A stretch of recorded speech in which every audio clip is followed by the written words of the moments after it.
आज यानी 29 जुलाई एक दिन जो हमें याद दिलाता है उस जंगल के राजा की जो अब खुद अपने ही घर में मेहमान बन चुका है। ये है इंटरनेशनल टाइगर डे। एक दिन बाघों को बचाने, उनकी गिनती बढ़ाने और हमारे जंगलों को फिर से जंगली बनाने का संकल्प लेने का दिन। बाघ सिर्फ एक जानवर नहीं, एक इकोसिस्टम का प्रहरी है। जब जंगल में बाघ होता है तो समझ लीजिए वहां जीवन है। वो सबसे ऊपर का शिकारी है जिसे हम एपेक्स प्रेडेटर कहते हैं। किसी जंगल में अगर बाघ है तो इसका सीधा मतलब यह है कि वहां उसके खाने के लिए हिरण या अन्य शाकाहारी जीव मौजूद है।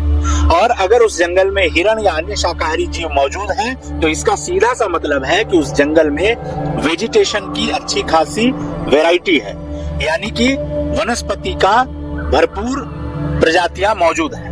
यानी टाइगर एक्ट करती है एक इंडिकेटर स्पीसीज के तौर पर कि जो ये इंडिकेट करता है कि आपका जंगल अब भी जीवंत है।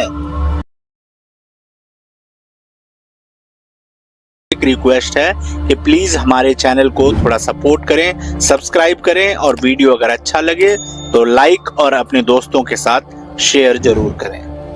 दोस्तों, बाघ एनिमल किंगडम के मैमल क्लास में आता है। इसका ऑर्डर कार्निवोरा है और ये फेलिन फैमिली यानी कि कैट फैमिली को बिलोंग करता है। इसका जीनस पैंथेरा है और स्पीसीज है पैंथेरा टाइग्रिस। अब तक पृथ्वी पर मौजूद बाघों की 6 उपप्रजातियां हैं: Bengal tiger, Siberian tiger, Sumatran tiger, Malaysian tiger, Indo Chinese tiger और दक्षिण चीन टाइगर। वहीं बाली, जावा और कैस्पियन टाइगर की उपप्रजातियां अब विलुप्त हो चुकी हैं।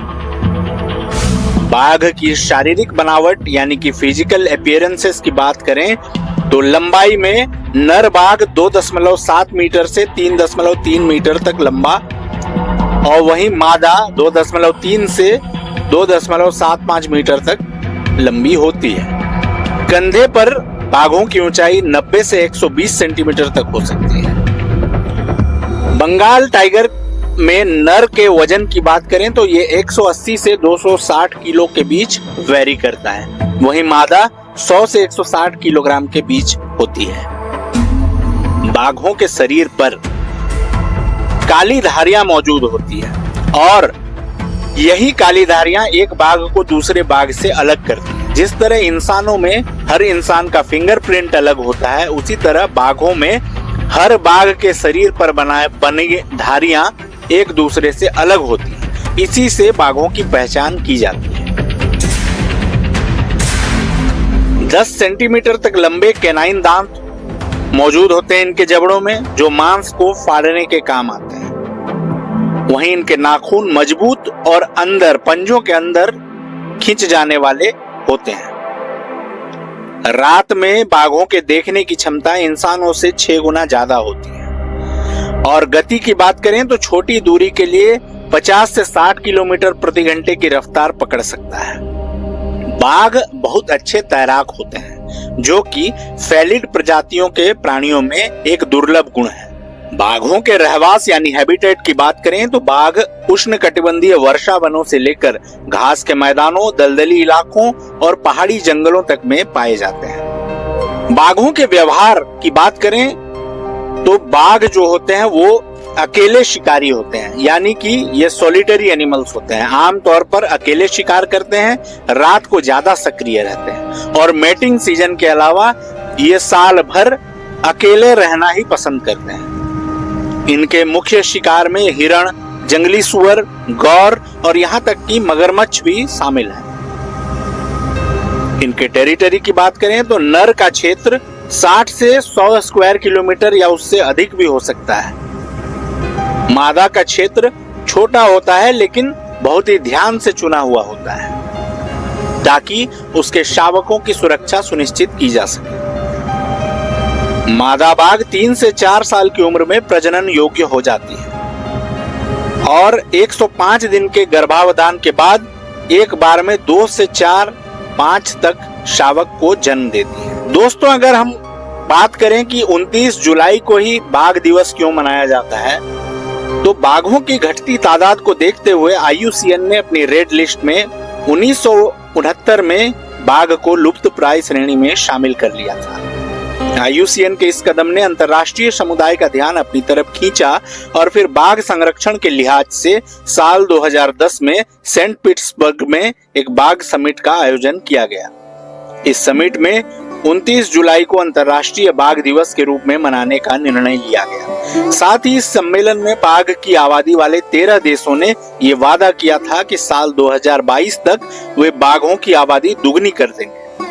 गौरतलब है कि बाघ ने भारत में अपना विस्तार काफी तेजी से किया और भारत ने यह लक्ष्य 2018 में ही तय वक्त से लगभग 4 साल पहले प्राप्त कर लिया। बाघ संरक्षण की बात करें तो वर्ष 2006 में जहां भारत में 1411 बाघ थे, वहीं 2010 में 1706, 2014 में 2226, 2018 में 2967 बाघ और वहीं जो लेटेस्ट डाटा है 2022-23 के जनगणना का, उसमें भारत में कुल 3682 बाघ पाए गए हैं।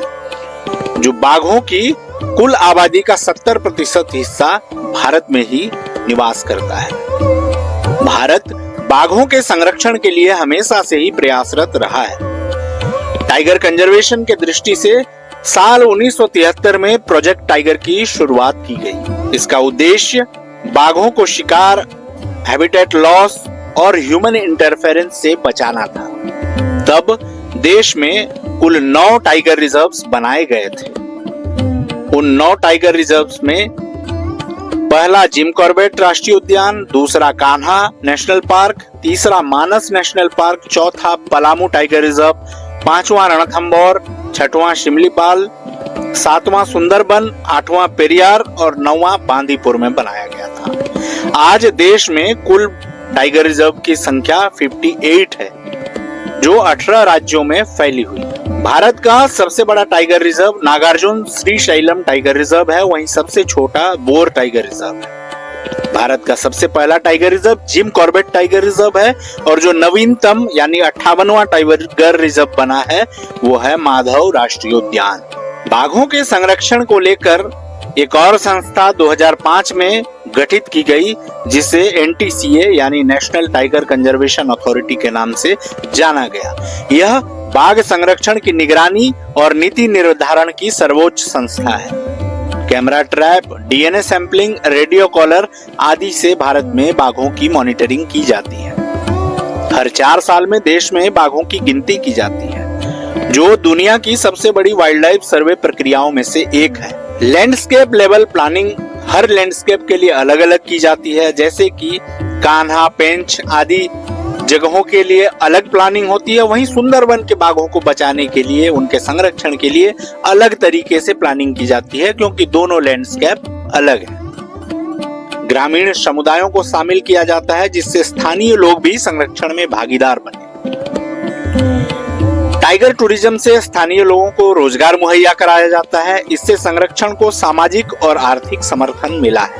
कंजर्वेशन के चैलेंजेस की बात करें अगर, तो ह्यूमन टाइगर कॉन्फ्लिक्ट एक मेन रीजन बनकर उभरता है।